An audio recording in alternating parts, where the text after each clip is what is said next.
Oh, wow. Hi, Jem. How are you? I know that radio studio and I see one. Look at that. It definitely is one. Oh, my stomping ground that is. I've cut my teeth in one of them. Oh, yeah, we're going to talk about that too. It's nice to talk to you again. See, how are you, all right? Yeah, it's been a while. Yeah, it really has. When was it? Yeah, it was, wow, it was like, it was the last release. It was the release before last, so it was more than 3 years. What, 5, 6 years? Yeah. 13 minutes. Yeah, God, yeah. How you been? You all right? Yeah, I'm doing great. I live in Alaska now, so here we go. That's cool. Yeah, we're on a peninsula. It's a little bit more moderate than what you like see on TV and stuff. So it's a lot more like Washington or Colorado, something like that. But it's really wonderful here. So What sent you out there? Kenai, Alaska. It's on the Kenai Peninsula. Kenai and Soldotna are like the world fishing headquarters of all kinds of fishing for salmon and stuff. That sounds totally cool. A lot of nature. You been sent there for work, or you wanted to go there? Is it where you want to? I had always wanted to go here, and the job opportunity opened itself up to what I wanted to do. I've done radio for almost 40 years, and I wanted to do radio in a community that appreciated radio. Fantastic. I wholeheartedly support that. I totally understand. That sounds brilliant. Well, we already got started, but I'm talking to Jem Godfrey today because we have a new Frost album and some other stuff to talk about. Jem, good morning or afternoon. Good day. Good day. So I was very excited when I heard that there's new Frost music. How do you know when it's time for a new Frost album? I creep up on them, or rather they creep up on me. I think I basically, over the course of a year or so, I'm always writing. I'm always walking around the house. I'll tap a rhythm out on Sure. On a work surface, or there's a piano over there and I might play a bit. So I'm always sort of just putting little things down on my phone, but it's never a finished thing. So it's just a little bit. So, but then I'll think, okay, that's fine. I'll put it away. And then a few months later, I look at my phone and my voice memos and there's like 50 things and I'll go, all right, I'll have a listen. You go through and think, oh, that was good. Oh, I quite like that. That was interesting. And I think basically what happens is they kind of accrete. It just gathers together, and then sort of there's a sort of gravitational pull of it all together, and then I'll listen to them and think, actually, I've probably got enough. I'm inspired enough to start cementing, filling the gaps in between these bits of music. So they happen when they're ready. I mean, I don't ever sort of sit down and say, right, today I'm going to write a double album. Now, that's all you, though. This is before you've approached anybody else to help you fill out this dream you have. Yeah, exactly. So it's because I think the thing of Frost is, we don't have a particularly prolific output, but I think this is fifth album, the fifth album in 20 years. Yeah, I know. So it's we'll gloss over that. I think Frost is only really worth anything when it's got something to say. I think if we just did an album every 2 years, I think we wouldn't be very good. So I think it's when it's ready, and then I have a weird thing with the band now. I think, my Lord, it's going to be a Frost album, so I have to creep up on them in a way, going, maybe this is going to be a solo album, maybe this is going to be something else, and then I'll get about 3 months and then go, yeah, this is a Frost album. It's nice to have that option and to know that, though. You have the knowledge to pick that out of the fruits of your labor and go, that's what this is. I think so, because unfortunately, I'm a terrible, I've got a real quality control thing. It can't be all right. It's got to be like, oh, this is, the hairs have got to go up on the arms and stuff like that. So they happen when they happen, which is why in the first case, there was like 8 years and then, there was 3 years. Now, I think the distance between Day and Age and this one is possibly the shortest, I don't know, we've ever done. I don't know. So, yeah, 2001 to 2004. That's just under 3 years. So yeah. So I'm not sure. There's nothing left. That's the problem. Is having done a double album, there's absolutely nothing left in the phone. It's like a desert. So I don't know when I'll do the next one. I saw an interview where you were talking about when this was first coming together that you knew you had about 80 minutes of music. Do you approach things differently as far as the output, the design, because you're going to have to do 2 albums when it's released on vinyl, that kind of thing? I mean, when you have more music like that, do you approach things differently? Definitely, yeah. Because the thing is, with this one, because I sort of knew it was going to be a double album quite early on. The idea was I really did think of it as old school vinyl. I was thinking I want to make a double album, proper, like out of the blue, Lamb Lies Down, the gatefold thing. And so I treated it as like four shorter races rather than one long marathon. So I thought I've got side one, side two, side three, and side four to do. I researched what's the kind of best length, optimum length for the best quality of vinyl, and it turns out it's about 20 minutes, 21 minutes, I think. So I thought, okay, so that's my parameters. I've got to write four 21-minute bits of suites of music, and they can have songs in between them. So that kind of, in a weird way, that helped because it sort of broke it up into more manageable chunks. So I knew that in the first side, for example, the character you have to introduce the character. Then you have to kind of get to know the character and where the character's from. Then side two is when it all starts to happen and he's suddenly on this journey, and and it was actually in those terms, it made it much, much easier than kind of improvising your way through a CD where you're not quite sure, if it's a bunch of separate songs. Sometimes I've actually found that harder with Day and Age than I did with this one. This was surprisingly easy, actually. Because you treat them kind of like chapters in the story. Exactly, yeah, exactly, and that made it feel less intimidating or scary because you're thinking, well, I've only got to get to that point, then I can have a orange juice, and then we can start the next one, and it actually made it a lot more fun as well. Actually, I've had so much fun doing this album. I think this is probably the most fun I've had doing a Frost record, actually. So, Life in the Wires, this is a full-blown concept album. Yes, yeah. I think it's that thing of we've always skirted around it, and actually the truth is we're a prog rock band, and what prog rock bands have to do at some point is a double concept album. You have to. It's mandatory. It's in the manual. When you start a prog band, you get sent the manual from the Department of Prog, and you've got to do it. So basically, it was we sort of got around to it. Falling Satellites, the third album, was very nearly one. But there wasn't enough material to really make it work. So this was, if anything, this was I actually had to sort of prune things. I've still got about 10, 15 minutes of stuff that didn't, otherwise it'd be like hours and hours. I thought, well, we'll just have to park that. So some of them could have gone on a bit longer. But I think what I'm really pleased about is that I don't personally feel that there's any filler on this album. I think I tried to make every single track different from every other track, so it kind of felt a bit like a journey because it's sort of, you don't want to have that situation where I'm being controversial here. You get to side three of the Lamb, and you start thinking, I wonder if I've got the shopping in now. Have I got enough milk? So I kind of, and I love that album. I don't get me wrong, I love Absolutely. that album. But I did try to have the sort of idea of I didn't want to have a 6-minute jam where we're all just playing, triangles and stuff like that. And experimenting. Exactly. Do that live. Don't make people pay for that. Right. So who else is working with you on this double album? It's the usual band. It's John Mitchell, Craig Blundell on drums, John's on guitar, and Nathan King on bass and vocals. It's the same band. And it's lovely to have Craig. Craig's back. Craig's back in the band. Nice to have him back, I'm sure, because he was in and out. But it's fantastic. He went on a bit of a holiday. He had nice to come back with a lovely tan, but now he's ready to go back to work. So it was nice for him because we reconnected.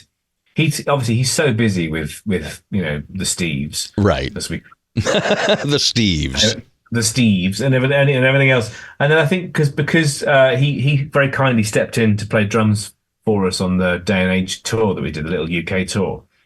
And, we had such fun, and we are, as I've said before, we're friends first and musicians second, really. We get on so well. I mean, there's the dynamic is, so we might not see each other for 18 months sometimes, but it's, like a true friends where you go, hello, and you just carry on exactly where you left off. It just kind of falls right back into sync. Yeah. And all the terrible old jokes come straight out immediately, and all that, all the appalling behaviour. And it was just lovely to kind of that dynamic. And at the end of the tour, Craig said, I've really missed this. That's wonderful. What are you doing an album? I said, yeah, we are going to be doing one, and of course he was absolutely the first person I called, and he went, yes, I'll absolutely, I would love, and it was lovely. So we got the old unit back together, and it's been brilliant, actually. Really, really good fun. There's a lot of rock people who say that you have to have conflict in a band to make great albums, whether it be Fleetwood Mac Rumors or a Pink Floyd album or whatever. But I think a lot of great music has been made from joy as well, and the joy of friends creating stuff. Yeah, exactly. And I think as someone who's heard the album, a trusted ally of the band, he messaged me yesterday or the other day when I sent him a copy of it. I said, "Don't, I haven't sent you this." Anyway, so I sent it to him, and he emailed me back, and he said a lovely message. He said, what's lovely about this? He says you can just hear how much fun you're having. You know, it sounds like people going, I can do whatever I want. Let's, you know, and it's that kind of, there is that sort of freedom. For me, it is my favorite album of the five, and I'm not just saying that because I've just done it, but it just has that sort of million towny kind of joy of everybody having fun. Yeah, and they'd be exactly, and you know, not taking ourselves too seriously, because obviously, you know, have you heard the music? It's kind of. I just got it last night. I've only listened to it once, so we can't. And also, we're gentlemen of a certain age. We can't do the scowling and the. I know at the moment I am wearing all in black, but I don't normally do this, but it's just that thing. You know, we can't do scowling and burning because, you know, we're 50 something old dudes. So it's kind of like, you know, we always take it with a bit of a pinch of salt, you know, because it's supposed to be fun, isn't it? But we're entertainers. That's one of the things I've always liked about Frost. You guys are fun. Yeah, well, you know, again, you've seen us. We can't go on stage looking like we do and sort of give it the full rude ass. We can't.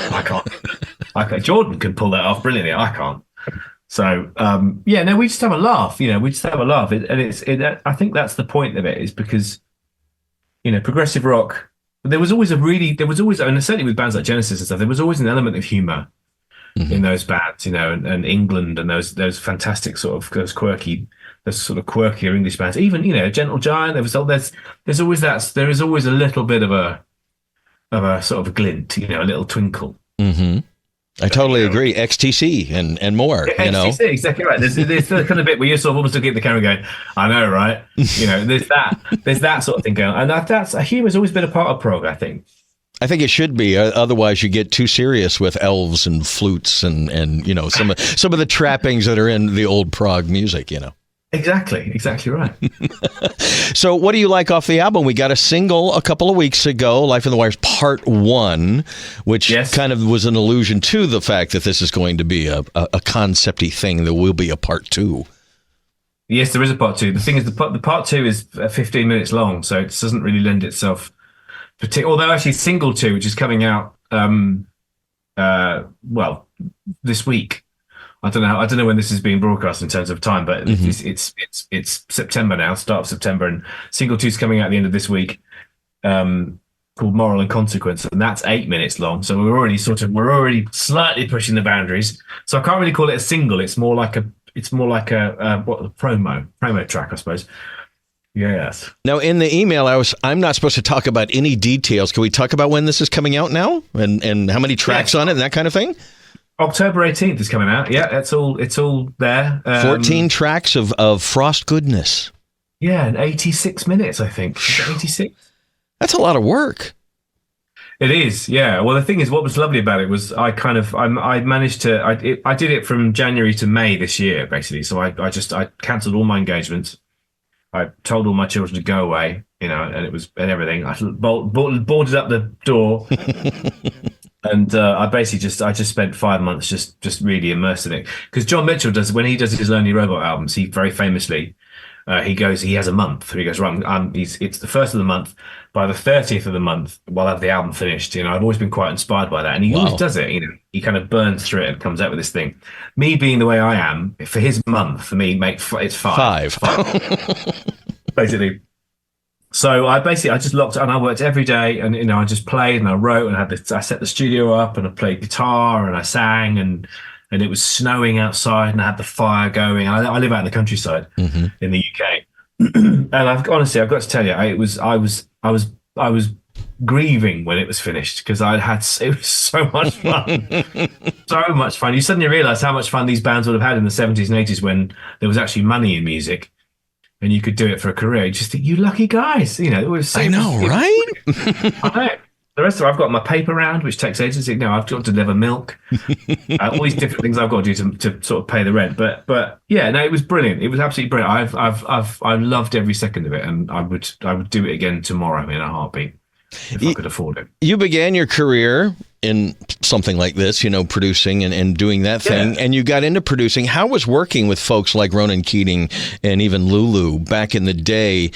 What did you learn on those that helped you create what you create today?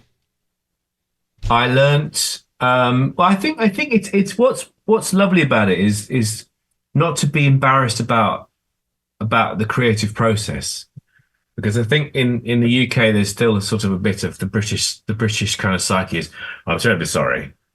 Oh yeah, sorry about that. And actually what was lovely about working in those bands and those artists that was signed and there was money, and is the fact that you go into a studio and they'd say, we're here to make an album, and that's our job. We're not doing it, aspirationally.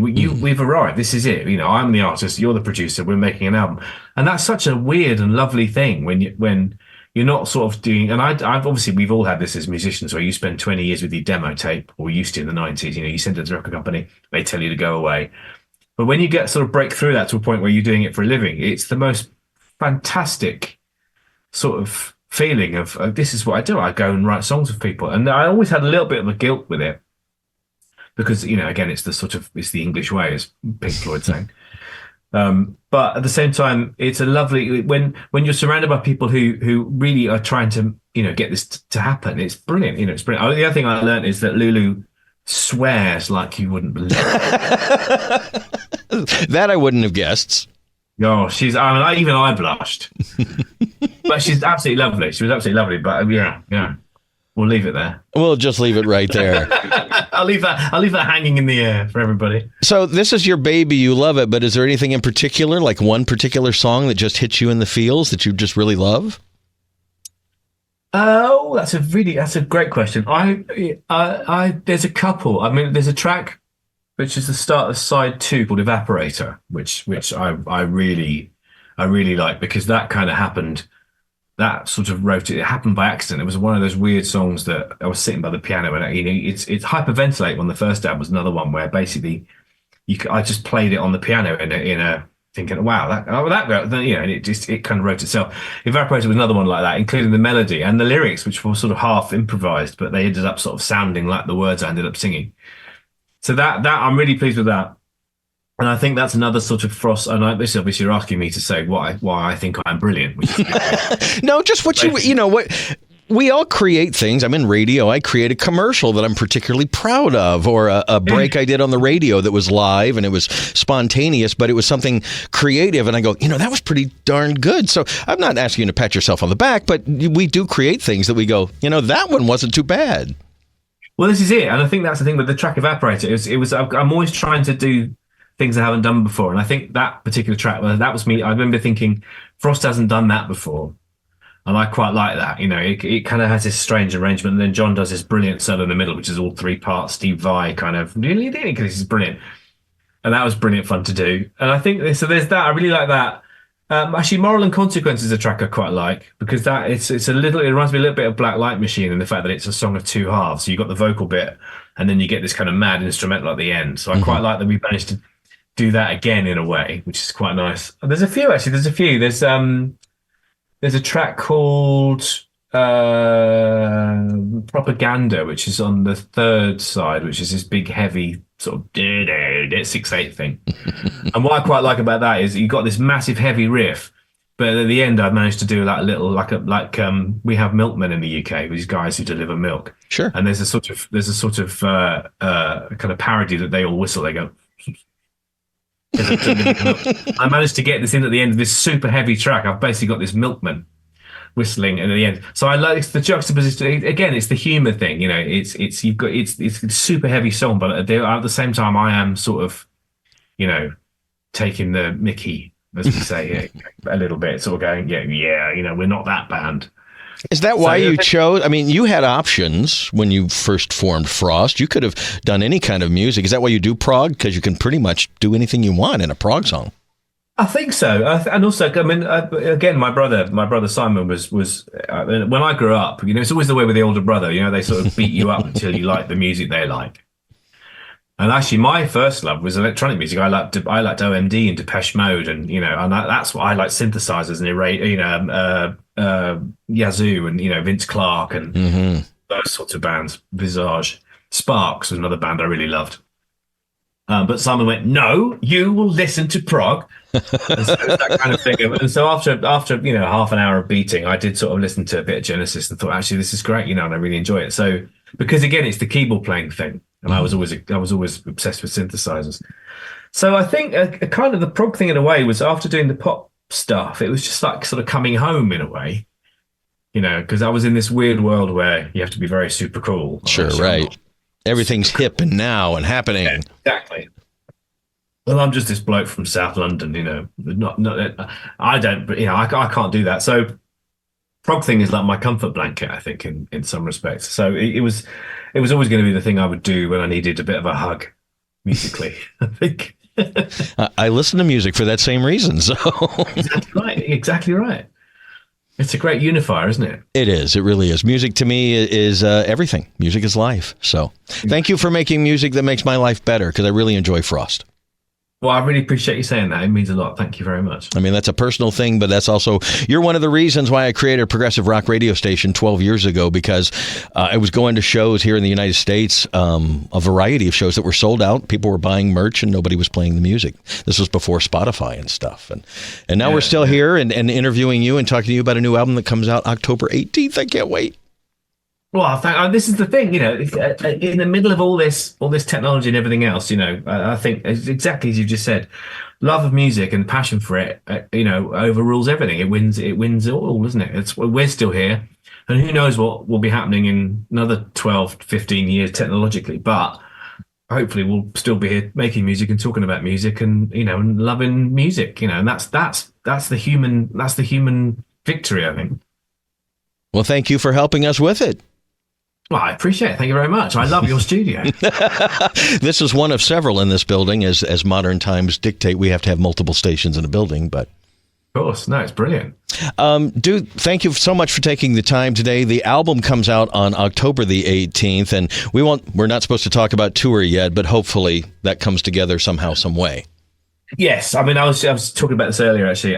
We are so overdue a trip to the States. Oh, you have live stuff coming out. I didn't even mention that. You have some live stuff we've been waiting. You do. Don't you have some live stuff coming out? That's already come out. No, we did a DVD that came out a while back. We did from the Day and Age tour. Right. That's out. And we've got something online we did a show in London about 6-7 years ago. Am I missing something? I don't know. I thought I saw something online that there was finally going to be some old Frost stuff. Really, I don't know. I'll double check my sources. There's some stuff. The website will reveal all. That's got our sort of compendium of everything, which is frost.life. But I mean, don't do that to me. Oh my God, what have I missed? One time when I met Porcupine Tree, I had bought some buttons at the merch booth and got in line and met Stephen Wilson and the gang for the first time. And Stephen looks, "Oh, I really like your button." I'm like, "I bought it in the merch booth." He goes, "Funny, I'm the last one to know." So anyway. That's about right. I'm going to get a compliment going, "Why aren't you at rehearsal?" What, really? What now? No, but seriously, we'd love to come back and play the States because we're long overdue. And as I say, our American fan contingent are just so brilliant, and so funny and lovely and friendly and forgiving. It'd be lovely to come back. And we'd love to have you. Jem, thanks for taking the time today. My pleasure, sir. It's good to see you.